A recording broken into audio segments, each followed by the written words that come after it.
Welcome to angels learning. भारी हरूफ कौन से होते हैं? इन्हें भारी हरूफ क्यों कहा जाता है? भारी हरूफ की तादाद कितनी है? उर्दू ज़ुबान में भारी हरूफ हैवी लेटर्स से मुराद वो हरूफ होते हैं जिनकी आवाज़ बोलने में निस्बतन ज़्यादा ताकतवर, गहरी और वज़नी महसूस होती है। ये हरूफ ज़ुबान से और हल्क से ज़्यादा ज़ोर से अदा किए जाते हैं, इसीलिए इन्हें भारी कहा जाता है।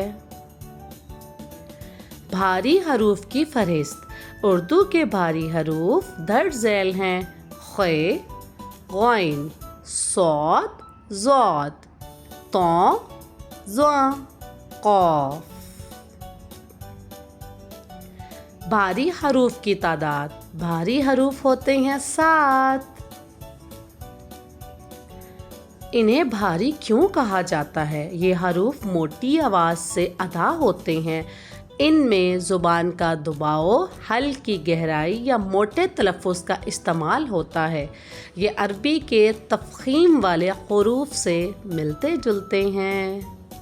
मिसालें: ख़ौफ़, खौफ, गुस्सा, ग़ुबार, सब्र, सौफ़, ज़ब्त, ज़मीर, तूफ़ान, तल्ब, ज़ुल्म, ज़ाहिर, कुरान, कल्म। शुक्रिया। देखते रहिए एंजल्स लर्निंग को।